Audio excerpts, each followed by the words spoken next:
शीशम के वृक्ष का चबूतरा है, उसी चबूतरे पर कुशा की गुदरी है।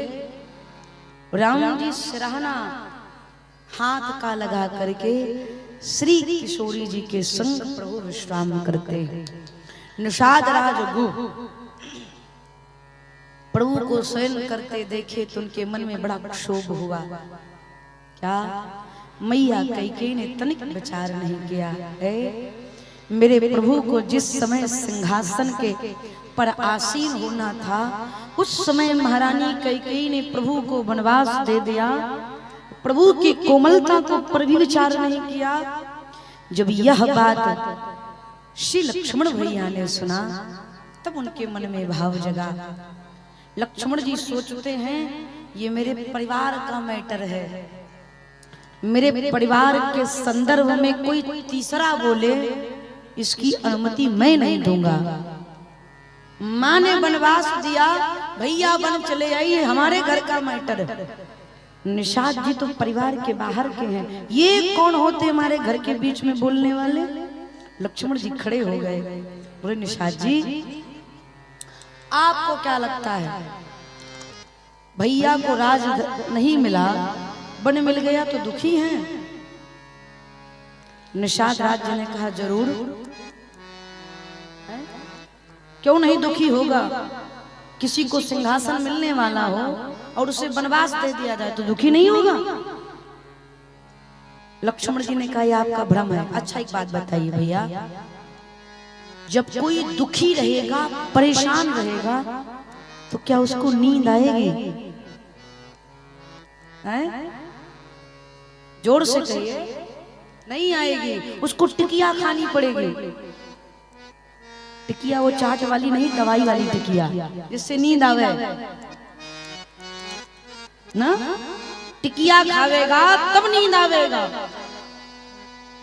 लेकिन लक्ष्मण भैया निषाद जी से कहते हैं निषाद जी जो दुखी होगा परेशान होगा उसे नींद नहीं आएगी। और हमारे भैया को देखो चकाचक सो रहे हैं, राम जी निश्चिंत होकर के सो रहे हैं। इसका अर्थ ये है निषाद जी, ना तो मेरे भैया को राज सत्ता पाने की प्रसन्नता थी और ना बन जाने का दुख है। कथा संकेत करती है। अभी अभी हमारी डॉक्टर साहब की बात हुई, डॉक्टर साहब यही कह रहे थे जीवन जीने का यही सूत्र है, जो भी परिस्थिति चुनौती लेकर के आवे उसको सहज मुस्कुरा करके स्वीकार किया जाए, तब जाकर के जीवन आनंद से गुजरेगा, तब गुजरेगा।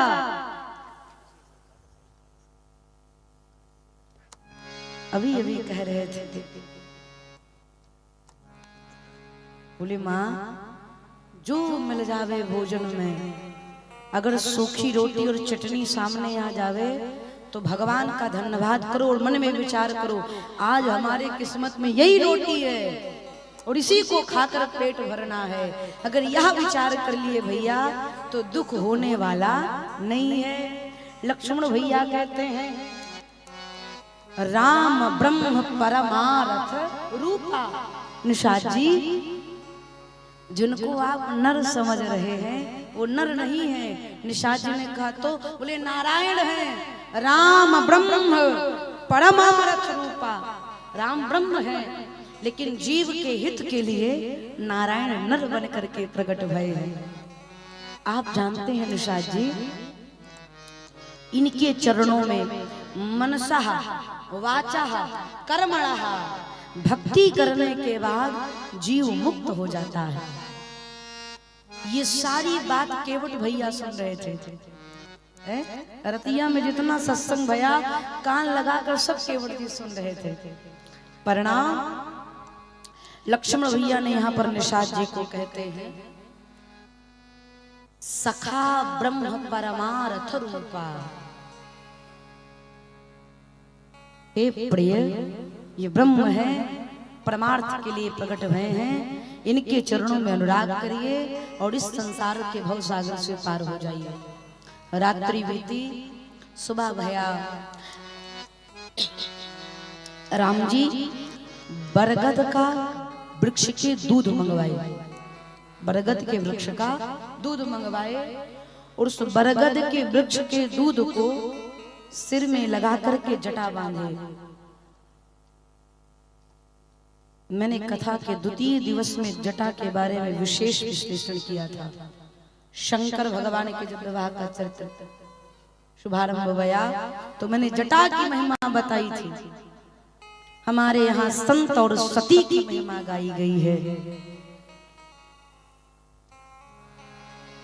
सती श्रेष्ठ पत्नी अपने पति पर समर्पित होकर के अपने केश को जटा बना देती है और संत परमात्मा को अपना पति मान करके अपने केश को जटा बना देते हैं।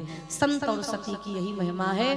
जटा बनाने का मतलब ये है बिखरे हुए विकारों को समेट लेना, बिखरी हुई इच्छाओं को समेट लेना, यही जटा बनाने का संकेत है। और मैया कैकेयी ने दशरथ जी से कहा भी था, तापस वेश विशेष उदासी 14 वर्ष राम वनवासी। राम जी जटा बनाए और आपको बताएं जब राम जी लक्ष्मण भैया जटा बनाए तब सबसे ज्यादा सुमंत जी रोए, क्योंकि सुमंत जी राम जी को अपने पुत्र की भांति प्रेम करते। जैसे दशरथ जी वैसे सुमंत जी आहा बहुत रोए। भगवान को लगा ये ठीक नहीं है, ये हमको पीड़ा में देखेंगे तो उसे बर्दाश्त नहीं भया होगा। फिर भगवान जटा बना करके बरबस राम सुमंत पठाए, सुर सर तीर आप प्रभु आए। बरबस सुमंत जी को भगवान बरबस भेजते। बरबस माने, बरबस का मतलब समझते हैं जबरदस्ती, जबरदस्ती।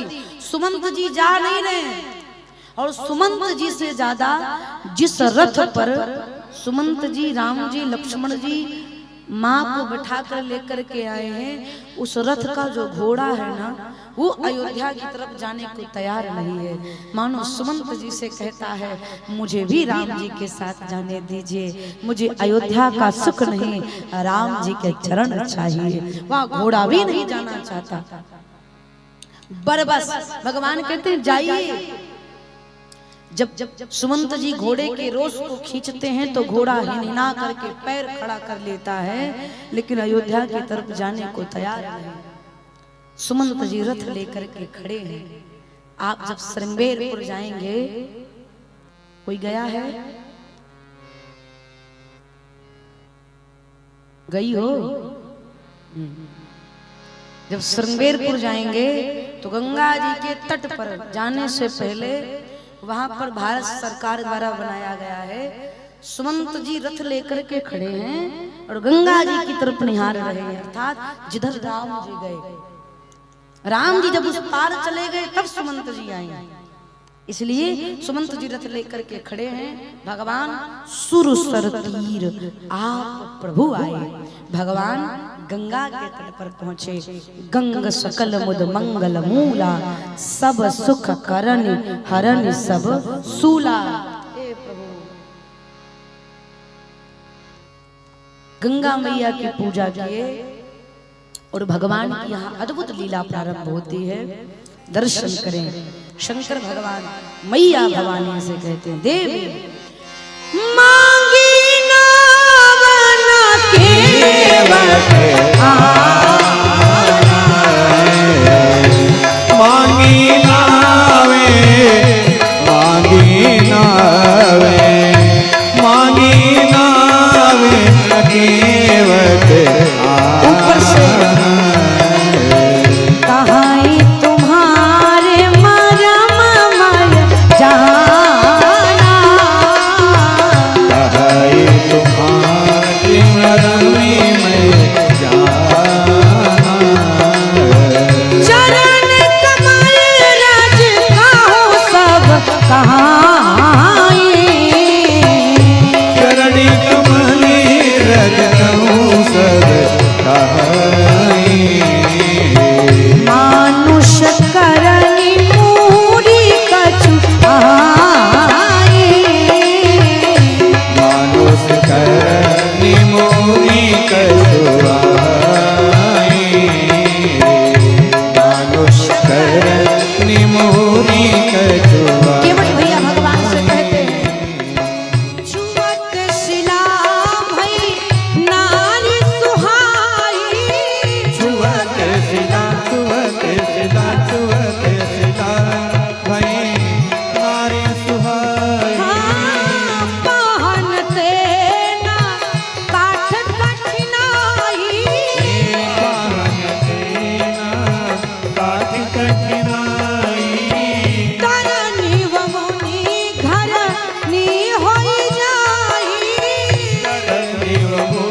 पाल सभी परिवार नहीं जाने कछु और कबारू जब प्रभु पार अवश्य गाथा जो प्रभु भारी अवश्य मोहि पद पदुम पखारन वही पद पद में पखारन वही पद पद में पखारन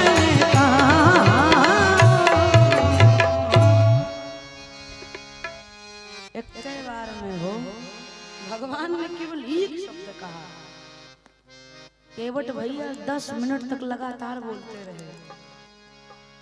दर्शन करें पहली चौपाई का 2। राम जी जब गंगा जी के तट पर जाने लगे, सुमंत जी को विदा किया तो लक्ष्मण जी ने कहा भैया क्यों परेशान है? केवट राम जी कहते गंगा पार कैसे करूंगा? लक्ष्मण जी कहते हमें इसकी जिम्मेदारी दीजिए, मैं 1 मिनट में आपको गंगा पार करवा दूंगा। राम जी ने कहा ना तुम चुप रहना, इसको मैं हैंडल करूंगा। परिणाम प्रभु पहुंचे, दर्शन करिए। मांगी नावन फिर भी केवट आना। राम जी ने नाव नहीं मांगी, फिर भी केवट भैया आ गए। दूसरा मांगी नावन मांगी नाव न केवट आना। राम जी ने नाव मांगी परंतु केवट भैया नाव लेकर के इधर नहीं आए। और आपको बताएं सब नाव किनारे से खड़ी थी घाट पर, लेकिन जो केवट जी का नाव था, केवट जी अपनी नाव पर बैठे हैं और किनारे से थोड़ा दूर जल में है, जल में है। किनारे नाव नहीं खड़ी, किनारे नाव नहीं खड़ी, बीच में खड़ी है। इसलिए भगवान केवट भैया से कहते हैं मांगी नाव न केवट आना। राम जी ने नाव मांगी, केवट भैया मैं आपके द्वार पर आया हूँ, कृपया मुझे अपनी नाव प्रदान करिए। इस नाव पर बैठ करके मुझे गंगा पार जाना है।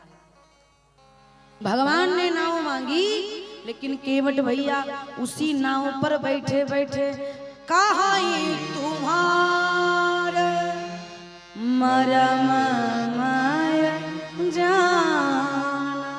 नाव पर बैठे बैठे केवट भैया भगवान से कहते प्रभु मैं आपके मरम को जानता हूं। लक्ष्मण जी चकरा गए। गोस्वामी तुलसीदास जी लिखते हैं लक्ष्मण हो यह मरम न जाना। लक्ष्मण जी सोचते हैं जन्म से हम इनके साथ हैं, आज तक हम इनके मरम को नहीं जान पाए, ये नाव चलाने वाला केवट क्या जान गया? तो क्या जान गए केवट जी हो? मैंने कई बार कथाओं में कहा है भगवान को वही जान सकता है हेमंत बाबू जिसको भगवान स्वयं जन्माए कि बेटा तू मुझे जान, उसी को भगवान जान सकते हैं, उसी को भगवान जान सकते हैं। तो केवट जी क्या जान गए? यही कि प्रभु जो आप दिख रहे हैं वो है नहीं, और जो है वैसे दिख नहीं रहे हैं। अर्थात आप नर के रूप में खड़े हैं प्रभु, लेकिन आप नर नहीं, आप तो साक्षात नारायण है।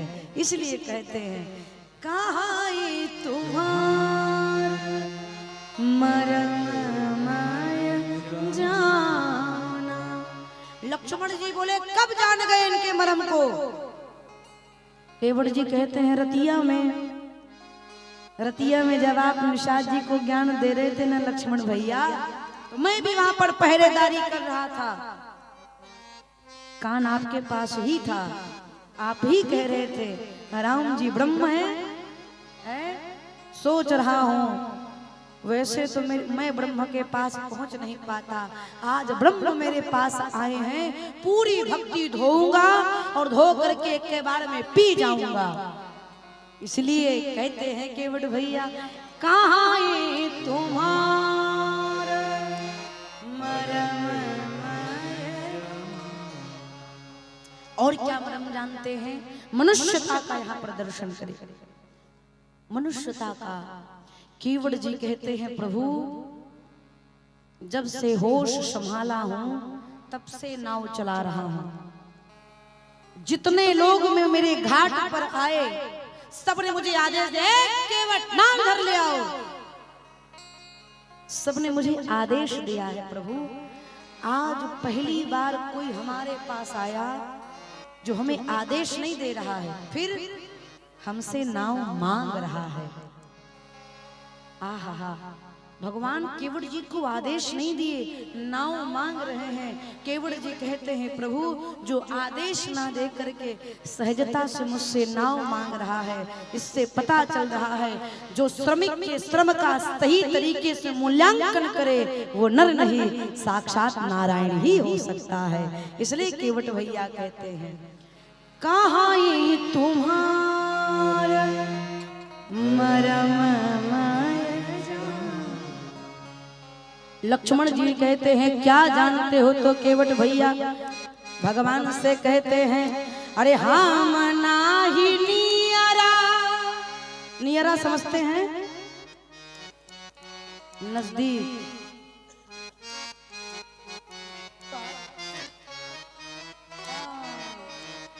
केवट जी कहते हैं राम जी, अरे हम नाही नियरा ले आई मैं अपन नैया हो की डर लागेला, हो की डर लागेला। लक्ष्मण जी कहते हैं किससे डर लग रहा है?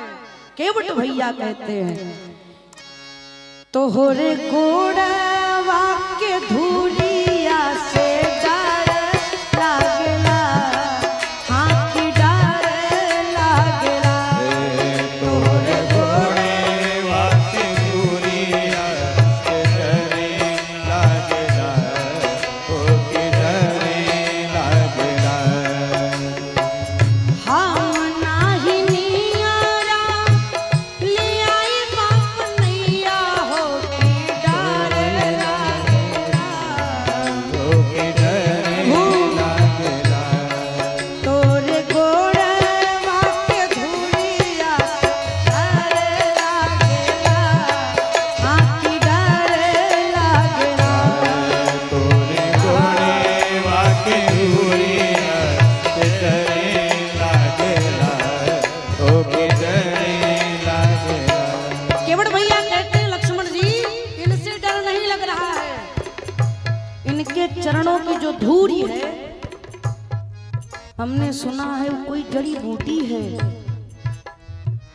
जो मनुष्य बनाती है। लक्ष्मण जी ने कहा तुमको किसने बता दिया है? केवट भैया कहते हैं पत्थरे के तीरिया बनौले तू राजा जी हो सब कहेला, हाँ की सब कहेला। ये सब पत्थरे के तीरिया मुनि राजा जी सब कहेला, आगे सब इसलिए कहेला। इतला कड़ी के नैया से डर लागेला, हाँ की डर लागेला। इतला कड़ी के नैया से डर लागेला,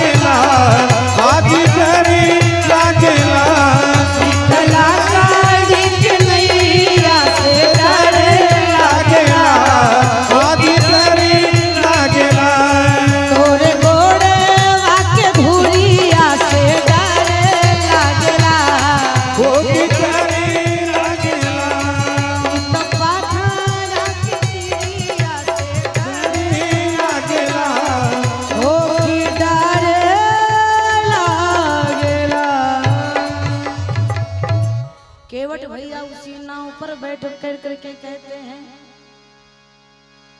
तोरे गोड़े वाक्य धूरिया से डर लागेला, हाँ की डर लागेला।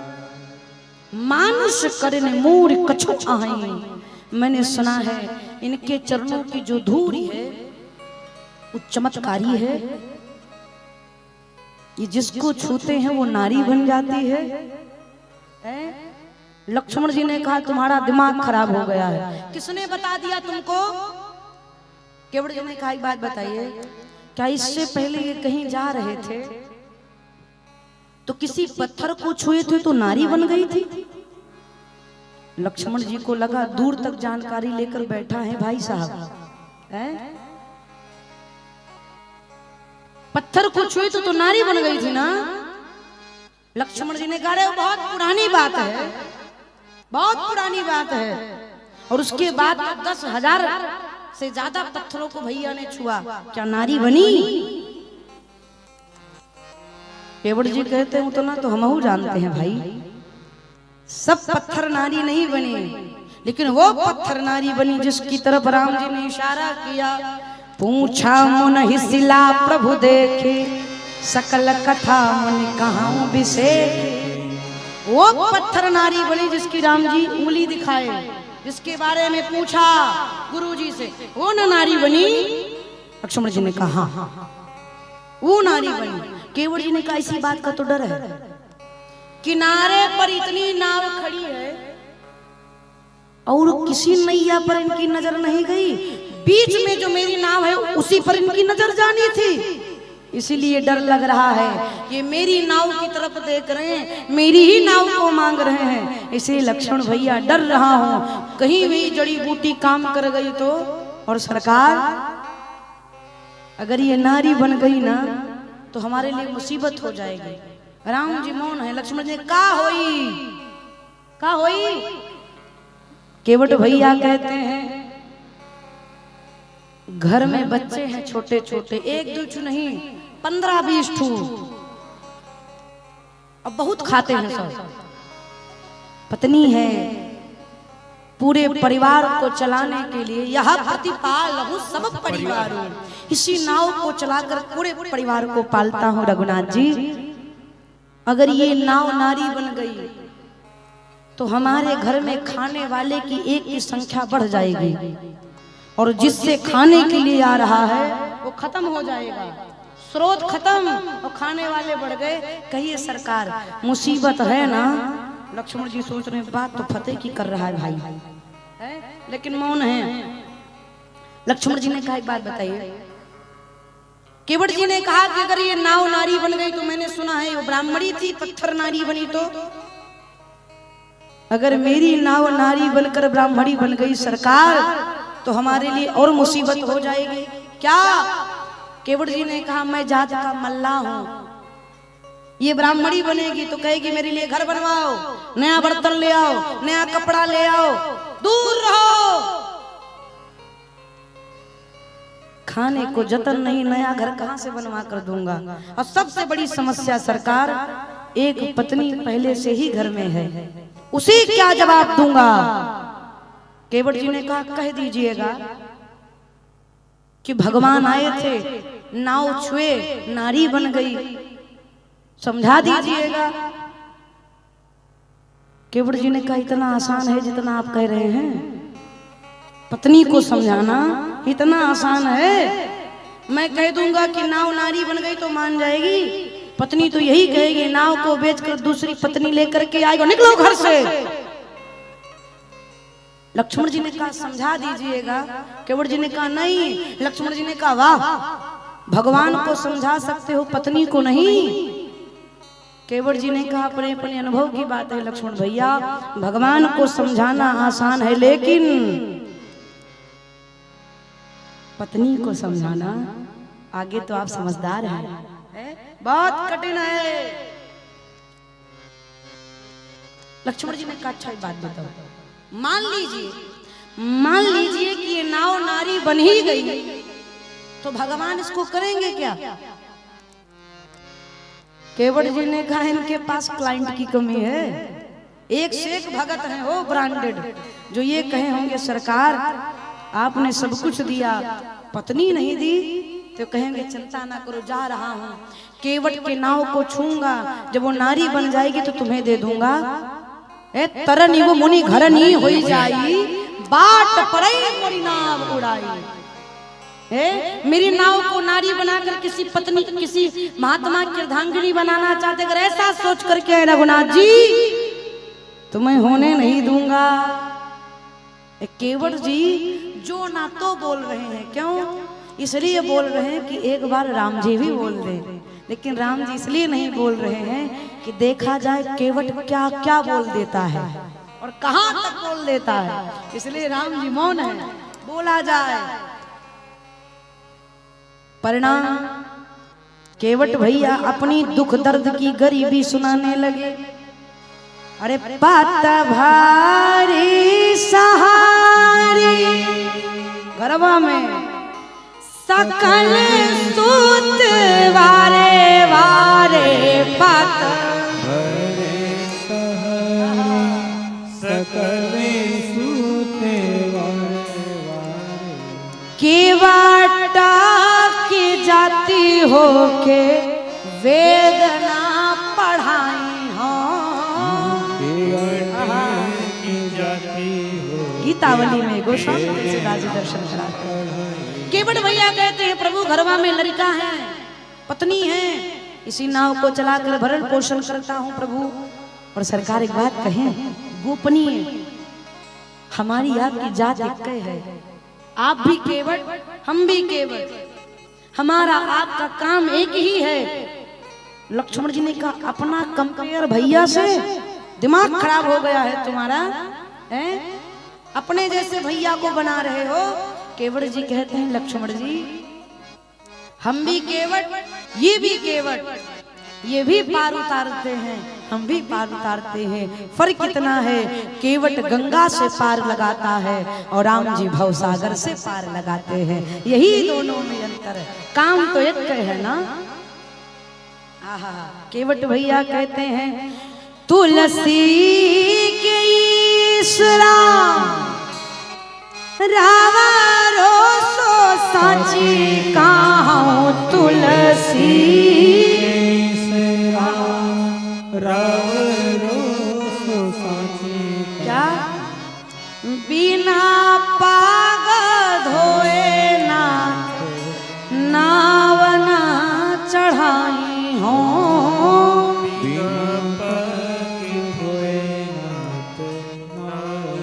भगवान से केवट भैया कहते हैं प्रभु सौ की सीधी एक बात, बिना पांव धोए नाव नहीं चढ़ाऊंगा।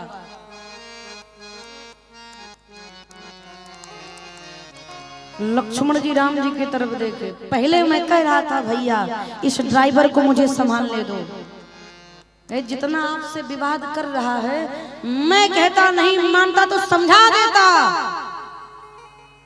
राम जी ने कहा इसीलिए तो तुमको टेंडर नहीं दिया कि तुम समझा देते, अब अलग तरीके से समझा देते, इसलिए तुमको ये व्यवस्था नहीं दी। अब दर्शन करें आप। लक्ष्मण जी से केवट भैया कहते एक रास्ता और है। लक्ष्मण जी ने कहा जल्दी बताओ, तुमसे पीछा छूटे वही करेंगे। केवट जी ने कहा यहाँ से थोड़ी दूर आप जाएंगे तो वहां कमर तक जल है, कमर तक जल है, मैं आगे लाठी लेकर के चलूंगा, पीछे पीछे आप सब भी चलिएगा, बिना नाव के ही आप गंगा पार हो जाएंगे। लक्ष्मण जी ने कहा चलिए। केवट जी ने कहा अभी थोड़ी जाऊंगा, मेरा सारा पैसेंजर कैंसिल कर देंगे टिकट। क्यों? उनको पता चल गया कि वहां से पग यात्रा करने का मार्ग है, तो कौन नाव पर बैठेगा, सब पैदल जाना शुरू कर देंगे ना, इसलिए अभी नहीं, शाम होने दीजिए, जब गोंधेली बेला हो जाएगी, कोई किसी को देख नहीं पाएगा, तब मैं आपको उस पार ले जाऊंगा। लक्ष्मण जी ने कहा तब तक इंतजार करना पड़ेगा। केवट जी ने कहा हाँ, लेकिन एक बात विचार कर लीजिए लक्ष्मण भैया, माँ से कहते हैं माँ तनिक प्रभु से पूछिए तैरना आता है कि नहीं आता। गंगा जी हैं, कहीं प्रवाह बढ़ गया तो, जल का प्रवाह बढ़ गया तो तैरना आता है कि नहीं? सियाजों ने प्रभु से पूछा, सरकार तैरना आता है? राम जी सर हिलाकर बोले नहीं। क्यों? राम जी कहते, मैंने अभी तक जीव को तारना ही सीखा था, पहला भक्त मिला जो हमें तैरना सिखा रहा है? अद्भुत भगत हो, भगवान मौन है। केवट भैया राम जी से कहते हैं, प्रभु अरे पांव धुलवा के छोड़ी हम पर नजर कीजिए, पांव धुलवा के नजर पांव धुलवा के थोड़ी नजर, फिर आइए बैठिए फिर सफर कीजिए,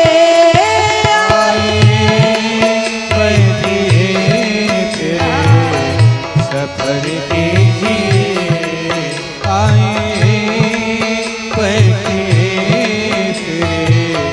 सफर कीजिए, पाँव धुलवा के थोड़ी नजर कीजिए, पाँव धुलवा के थोड़ी गाइए ना सब मिल करके, आइए बैठिए फिर सफर कीजिए,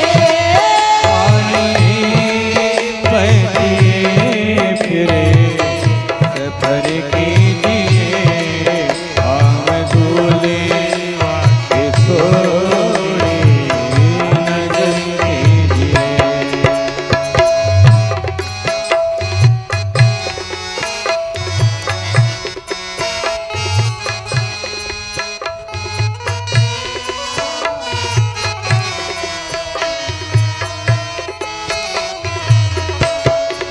धोके चरणों की राज तृप्त हो जाऊंगा, धोके चरणों की रजे तृप्त हो जाऊंगा, धोके चरणों की रजे तृप्त हो जाऊंगा, साध की साधना में खो जाऊंगा, साध की साधना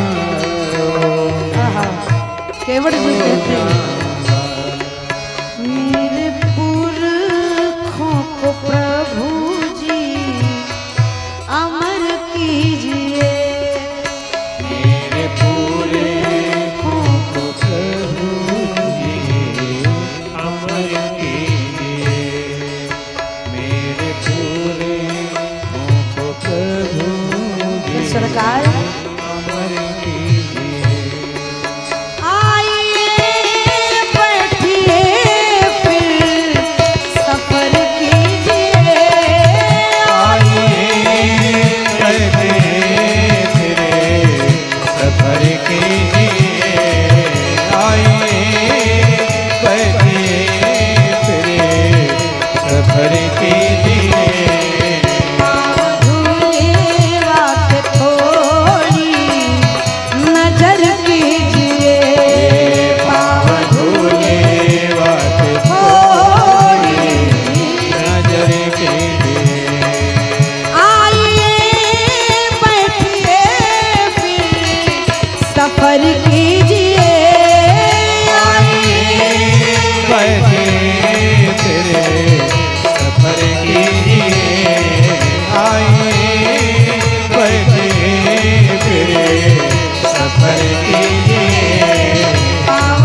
हमें ही नहीं, केवट भैया कहते हैं मेरी नाव का को युग युग अमर कीजिए, मेरी नाव का युग युग अमर कीजिए। अब यहाँ कल्पना कर लीजिए, या 20 लाख की गाड़ी लाएं और गाड़ी में जब आपके महात्मा रूपी गाड़ी के फ्रंट वाली सीट पर बैठेंगे तो अच्छा लगेगा कि नहीं? आपका श्रेष्ठ, आपका गुरु, आपसे बड़ा आपके माता पिता अगर आपकी अर्जित की हुई धन से लाई हुई गाड़ी पर आपका श्रेष्ठ बैठेगा तो प्रसन्नता होगी कि नहीं होगी? होगी ना। अब कल्पना करो, जब हमारे आपके धन से अर्जित किए हुए वाहन पर हमारा श्रेष्ठ बैठता है तो कितना अच्छा लगता है। और यहाँ केवट भैया के नाव पर साक्षात परम पिता परमेश्वर बैठने जा रहे हैं, क्या आनंद नहीं हो रहा होगा? केवट भैया कहते हैं सरकार हम पर नहीं, मेरी नौका को युग युग अमर कीजिए, फिर आइए बैठिए फिर सफर कीजिए, पाँव भूलेवा के थोड़ी। केवट भैया कहते हैं प्रभु पाँव धुलवाइए, एक बार कहिए पाँव धोऊंगा, नाव पर बिठाऊंगा, उस पार लेकर के जाऊंगा। भगवान कुछ नहीं बोले, कुछ नहीं बोले। केवट जी खींच गए, बोले सरकार अभी तक मैं कह रहा था कि पाँव धोऊंगा, नाव पर बिठाऊंगा, उस पार ले जाऊंगा, लेकिन अब बदल गया। जब प्रभु पार अवश्य गात चाहूं, अगर आप पार जाना चाहते हैं तो मोहि पद पदुम पखारन कहूं। अभी तक मैं कह रहा था कि मैं आपके पाँव को धोऊंगा, शायद बिंजो में कमी है, आप बजाने लगते तो ची ची होने लगता है। देखो बंद करिए, बंद, तुम्हारे साथ वो बंद हो जाता है। देख बाबू क्या चिचिया रहा है, एक बार प्रेम से कहिए जय सिया राम।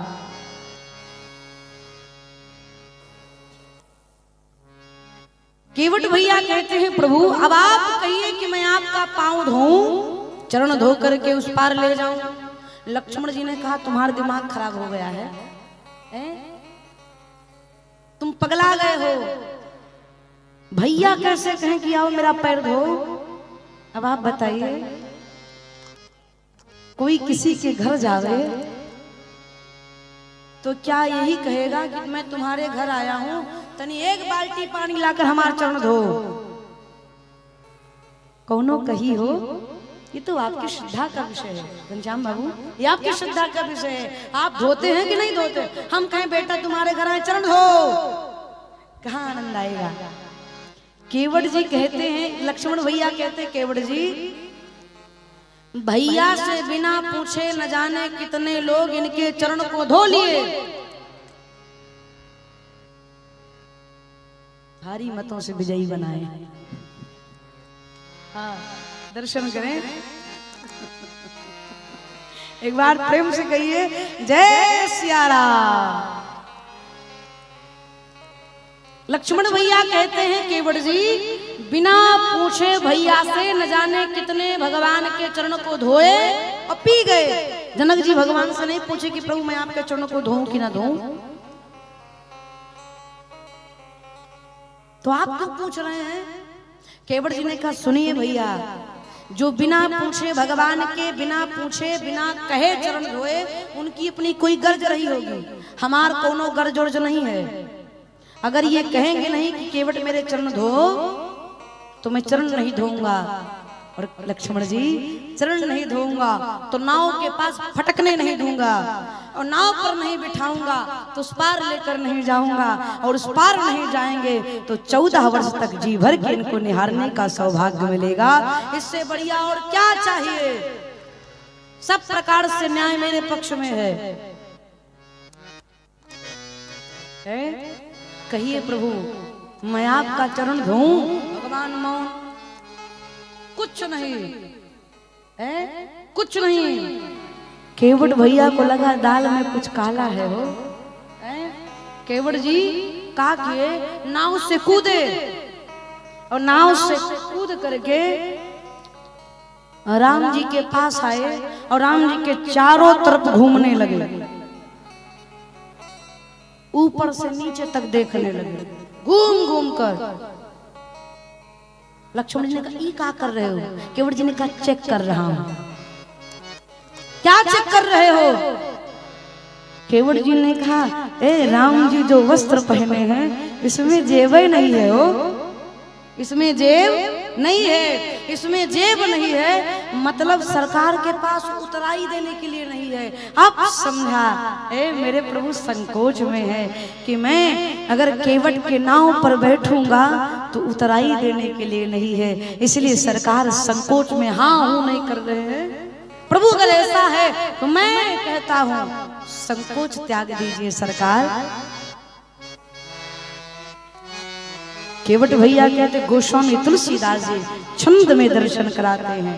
केवट भैया कहते हैं प्रभु पद कमल धोई चढ़ाई नाव ननाथ उतराई चाहो। केवट जी कहते हैं प्रभु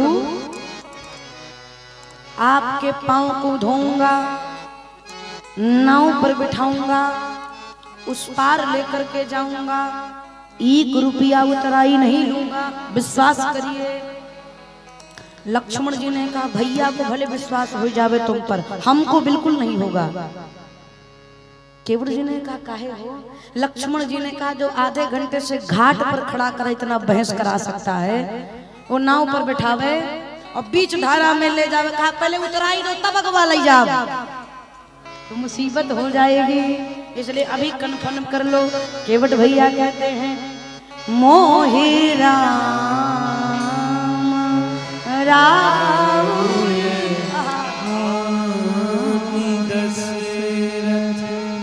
सपाथ साची कहाँ।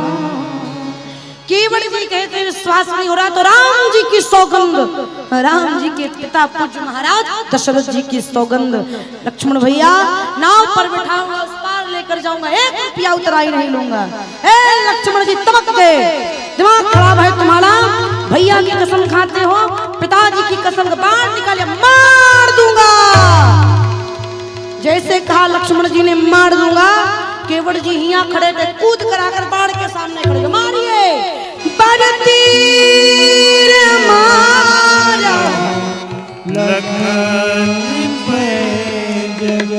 लगी न पाया ताब लगी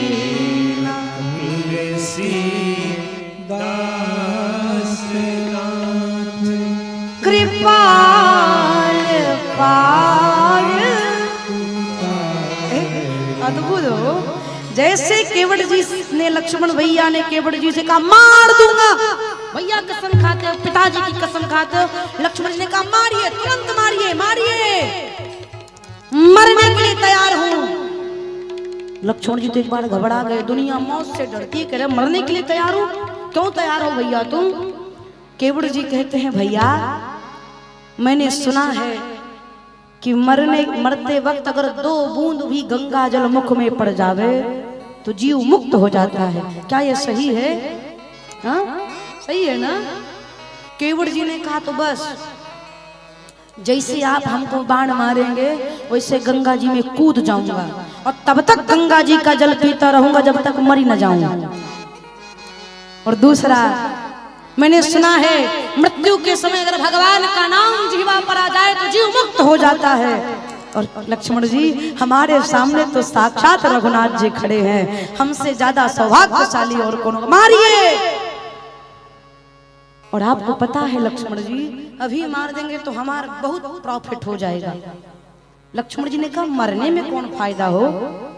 केवट जी कहते हैं लक्ष्मण भैया आप मारेंगे मैं मर जाऊंगा तो प्रभु हमारे परिवार को सांत्वना प्रदान करने के लिए रुक जाएंगे। कब तक? जब तक हमारी चिता की आग शांत ना हो जाए तब तक तो रुकेंगे ही। और लक्ष्मण भैया है आप मारेंगे, परमात्मा का दर्शन करूंगा, गंगा जल का पान करूंगा, मृत्यु के बाद चिता जलेगी, एक तरफ गंगा जी का किनारा होगा, दूसरी तरफ रघुनाथ जी विराजमान रहेंगे, राम जी के और गंगा जी के मध्य में केवट की चिता जलेगी। इससे ज्यादा सौभाग्य का विषय और क्या होगा। मारिए। लक्ष्मण जी महाराज डर गए, बाण पीछे कर लिया। भैया से कहा प्रभु ई क्लाइंट हमसे हैंडल होने वाला।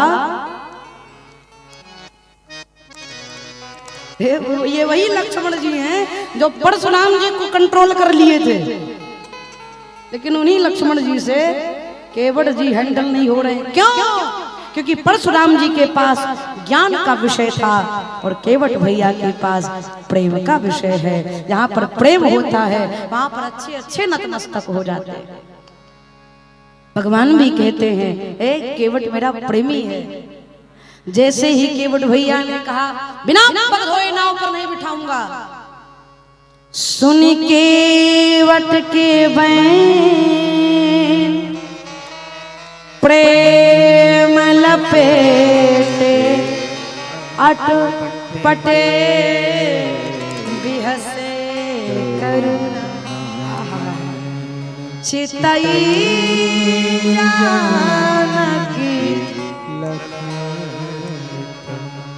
केवट भैया ने जैसे कहा प्रेम लपेटे अटपटे। अटपटे बचड़ों को सुन करके प्रेम, देखिए प्रेम का मतलब है